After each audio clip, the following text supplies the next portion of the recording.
Research Lesson 5 looks at digital resources, particularly web pages and wikis. Finding the right ringtone for each of your friends requires the following set of steps.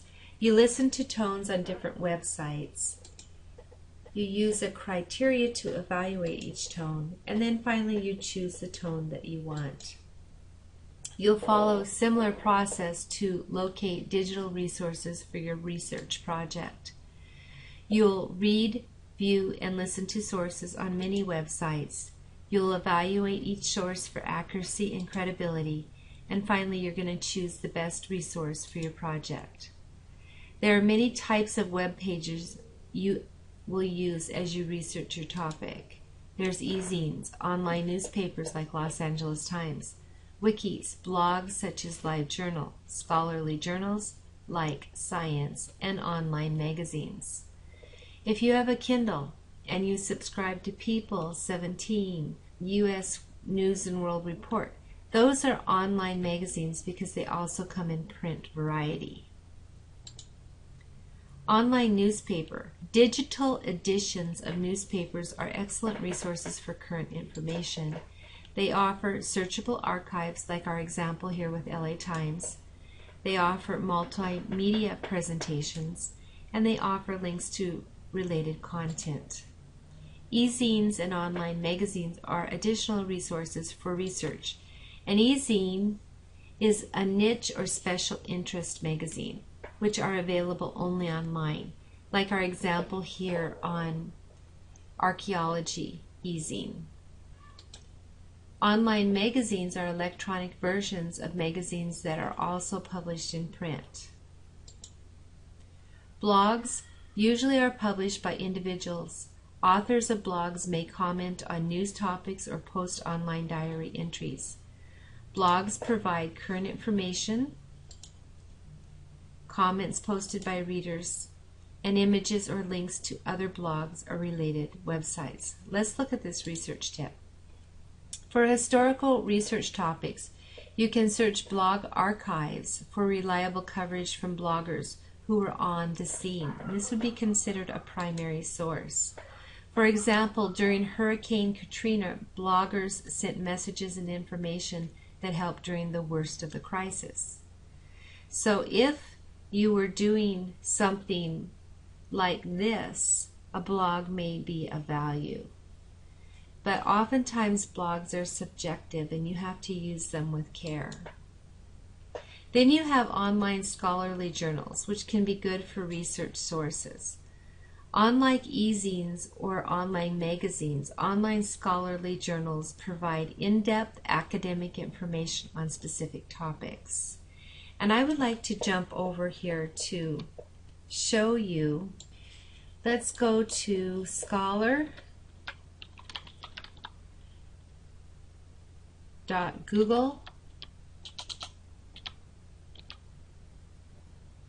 Oh, here it is, Google Scholar. And this would be a place that you could find scholarly excerpts. So if you're doing a paper on dissidents, political dissidents, and you typed in political dissidents and did a search, you would find these here. This is a book, and then you have a document here from one that's interviewed. How about if we do Edward Snowden and U.S. dissidents? And let's do a search for that. And we have here Edward Snowden, fearless leader or political dissident. Around the block, Russia grants Snowden asylum. So you have, these are considered scholarly journals. And notice how we can do an advanced search here. We can look for legal documents. We can specify the time range that we want to be searched. And we can sort by relevance, by date. So this would be Google Scholar for scholarly work, scholarly journals. So types of web pages. Online scholarly journals are written for professors, students, and research. Usually they have a clean, uncluttered look. You're going to look for words like journal, transaction, proceedings, or quarterly in the title. Articles are signed by the author, which is really important when you're looking for expert authors and authorities in your subject. And the articles are reviewed by a board of experts, which are peer-reviewed, which is usually, if they're peer-reviewed, it's considered to be of greater reliability. You can use online scholarly journals in your research, and they follow a clear format. You could have abstracts. You could have a literature review. They could look at methodology, conclusions, results, and footnotes. And then probably of most value is that they give you reference for further reading, endnotes and bibliographies, where you can find other sources that would be of value in your research. Then we have wikis, and a wiki can be an excellent source of information because wikis are collaborations that can be updated frequently. They can give more varied and up-to-date information on a topic than even the most recent journal. As with all information, check the information you obtain from a wiki against other sources. Now, I happen to know that some of the teachers at Edison do not like the use of wikis because you don't know the reliability and the expertise of the person who's writing it, and that's absolutely right. It could be written just by anybody who has an opinion on a topic, and so you really have to check the information against other sources. A web search will help you locate wikis on your particular topic. Here you have Google, and they're looking for archaeology wikis. A wikia, notice W-I-K-I-A, is a specific collection of a community of websites. You can use a wikia to find wikis that relate to your research topic or even to share the results of your research with others.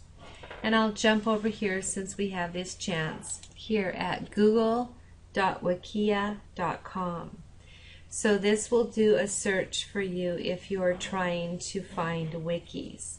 But once again, a wiki, you may not know how much of an expert the writer is. You have to really be cautious when you use wikis.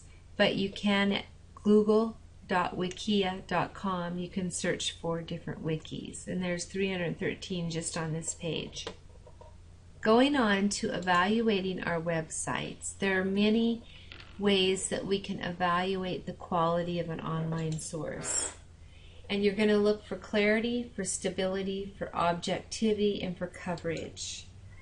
And we have some strategies that you can follow to do these things. First, you want to check the website's author and make sure that he or she is an expert on the subject. And you can find information by clicking on the links at like Contact Us, About, Information, or Frequently Asked Questions. Look for the credentials, education, and experience in the area of your research topic. Then you can truncate the URL. Truncating the URL means you take it back to the top level domain name. So I'm going to click on this. It's going to go quite fast, but watch how it pops up as a long URL, and they're going to truncate it back to its domain name. So here we have the whole thing, and they bring it back to usd.edu, which is universityofsouthdakota.edu.